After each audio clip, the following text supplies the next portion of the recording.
I'm going to give you the fastest version of an overview that I can for The Handmaid's Tale, beginning with a study. What are the things you need to know in order to be able to approach this in exam? I'll start by looking at context, language, and conventions of genre.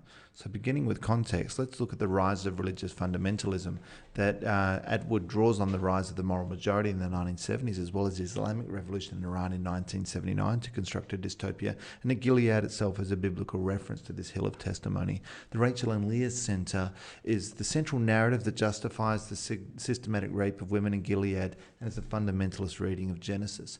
But we also see how biblical language is corrupted, and we can see that through the false beatitude, blessed be the silent.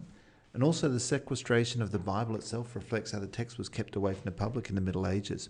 In the novel, we have the commander keeping the Bible locked away in his drawer, and it only comes out for readings before the ceremonies. But also the novel reflects a backlash against feminism in the 1980s. Atwood's dystopia is an extrapolation of patriarchal rhetoric and discourses that privilege male authority. When Janine testifies in chapter 13 and talks about her rape in her previous life, we see the horrifyingly misogynistic lesson in the Red Center, in which it's chanted that she deserved it.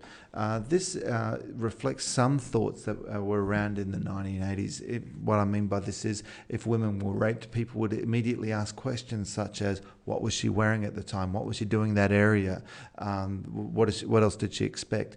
In Angela Carter's Company of Wolves, this was explored, and a film in 1988, The Accused, with Jodie Foster and Kelly McGillis, also explored this misogynistic concept. Women are used to control other women through a rigid caste system in a novel. Dr. Pixotto in the historical notes reinforces this when he says that the best and most cost-effective way to control women was through women themselves. Is Atwood suggesting that this is the case in the contemporary world? That is, are women in the current world being used culturally as a tool of surveillance against other women to ensure that they conform to patriarchal values? This is an interesting question that Atwood might be asking through the novel. We can also look at the context of environmental catastrophe. Within the novel, we see nuclear and chemical disaster creating the colonies and a plummeting of fertility rates. But in the context surrounding the novel, we can look at Silent Spring from 1962 by Rachel Carson.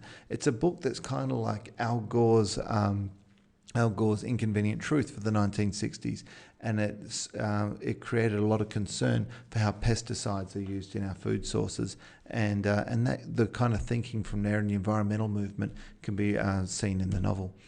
The literary context of the novel draws on the tradition of the dystopian novel, the speculative fiction of Brave New World by Aldous Huxley, or 1984 by George Orwell.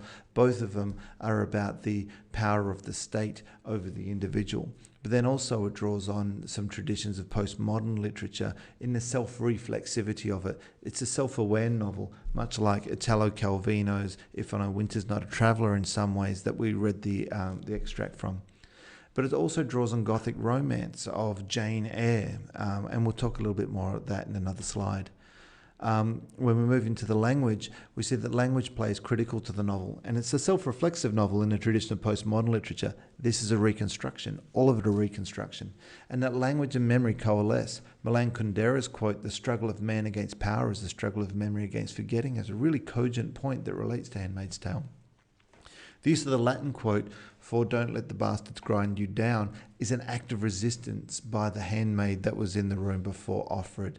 But we also see that language is twisted in the world of Gilead as a means of control, and we can see comparisons there to 1984, where words get the language of the meaning of words gets changed or manipulated. So in Handmaid's Tale we have prayvaganzas, or interestingly, the idea of salvaging, where the literal meaning of salvaging is to rescue or recover, but it's a purely destructive force that we see in the novel.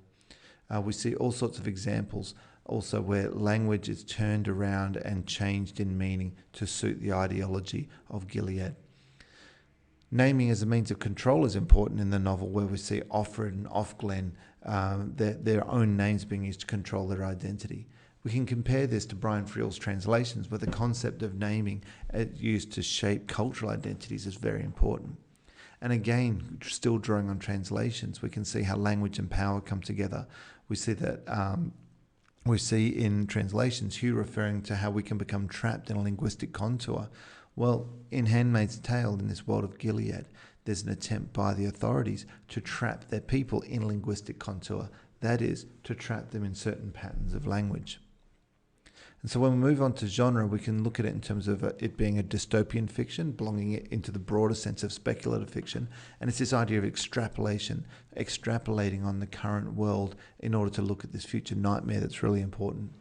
Or you can look at it as an example of postmodern fiction with the mixing and blending of genres, the destabilizing of authority of the narrator. And by that I'm talking about in the historical notes. When we discover that this is a sequence of tapes with an uncertain order, the authority of the text is destabilized. And there's also the self-reflexivity of the text, being that the self-awareness of the narrator, that she is creating a fictionalization of the world. And then we can look in terms of Gothic romance. And three features of Gothic romance that come through in Handmaid's Tale are here. The female fears of imprisonment, the idea of secret knowledge and fear of sexual violence permeate Handmaid's Tale, just as they do in Mysteries of Udolpho by Anne Radcliffe in the 18th century, or Jane Eyre. And if we're going to talk about some of the narrative conventions, we talk perhaps focus maybe on point of view, the self-conscious narrator with some memory of the past before this regime, the use of structure by Atwood through the interweaving of past and present even within chapters, the role of the historical notes as a structural device in the novel, and the unstable narrative resulting from it being a sequence of tapes. And then we could also look at it in terms of the characters, the cross-section of the casts of Gilead. I like to look at the contrast of choices, as by that I mean characters as contrasts in coping strategies with the oppression of Gilead. So beginning with Janine, who, as the saying goes, drank the Kool-Aid. She buys into the ideology as a way of coping, and ultimately destroys her. Then we have Moira, who rebels and is tortured and ultimately turned into a prostitute at Jezebel's. But we could also look at Offred's mother, who was a radical feminist, but we don't see her in this novel, but we get the hint that she has probably been sent to the colonies because Moira saw her on TV. But then we can look at the aunts and the Marthas as contrasts in how various characters cope with the oppression. They are also oppressed in this regime, but they take whatever power they can get.